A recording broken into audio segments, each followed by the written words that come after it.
With that,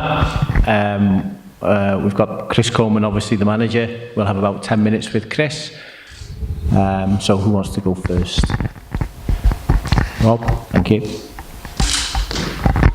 Evening, Chris. Evening, Rob. Any injury worries or after Saturday? We're disappointed to lose James Collins. Slight back problem, so we didn't think the 3-hour flight was going to do him any favours. So we didn't want to take a risk. So we lost James. Johnny Williams is missed out due to we've got Joe Allen back and Neil Taylor. So Johnny's missed out, so Johnny went to Sunderland.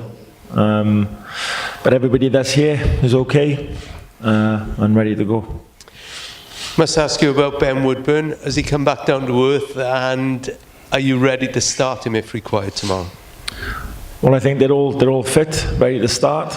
Ben being Ben, I don't think he's obviously, it's a dream debut for him, but he's very, very calm, very grounded. He can't control, or we can't control what's said outside. We understand the excitement, but he's a level-headed young man. He knows there's a lot of hard work to do. No, he's okay. He's fit and he's ready to go.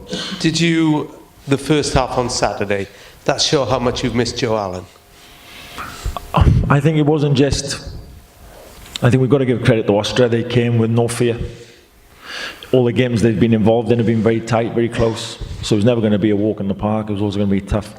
I think at our strongest, at our best, I think the game would have been a little bit more comfortable for us. But in the first half, we gambled a little bit as well in formation. We played Aaron in there as a holder with Dave. Both players haven't had a lot of football. But obviously the problem with Joe Ledley has had no football, no training. Joe Allen suspended out, 2 holders in there with loads of experience, so we did miss them. But we rejigged it in the second half, and I thought on the balance of the second half, really, we had, in the last 10 minutes, we could have scored another 3 goals, really.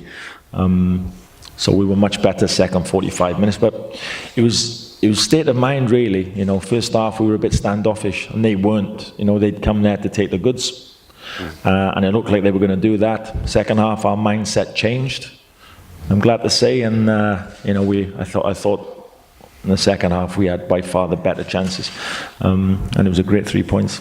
Chris, I hate to remind you, but you were here in '94.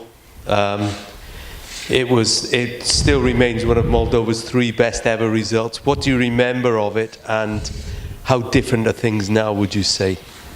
I remember it was, the conditions weren't great where we were staying. It was a tough night for us. I think where we were staying there was no electricity, so our chefs couldn't cook the food, and we didn't have anything to eat, not much to drink. But to be honest with you, at that time we weren't a very good team either, if I'm honest. So we can't make excuses. But I think 20 years down the line, we came here, myself, Kit Simons came here last month. Great stadium, stayed in the hotels, and the structure of the football in Moldova is a lot better. The conditions are a lot better.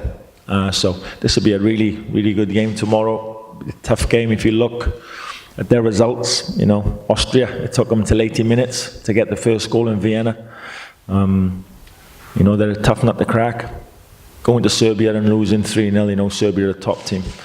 But Moldova in a lot of the games they've been in them, so a tough game for us tomorrow night. We'll be the team that are fancied to win. And that's what we've come here to do, obviously, in the position we're in. But make no mistake, it'll be a tough game tomorrow night. Last one from me. You can only look after your own business, but what, in your opinion, would be the best result for you in Dublin? I think whatever happens in Dublin, obviously, we've got to take care of this result. I think mathematically, there's a few ways to look at it. Is it good that if Ireland win, that close a few points back from Serbia if we take care of business. If it's a draw, then it's still very much still alive. So it depends on how you look at it, really. But if we keep concentrating on Ireland and Serbia, they're in the back of our minds, of course, it's human nature, but it's all about Moldova. It's not about Georgia or Republic, our last 2 games. All about Moldova. All about making sure that we take care of our own business. And that means we've got to have our mindset right from the first minute tomorrow night, not from the 45th minute.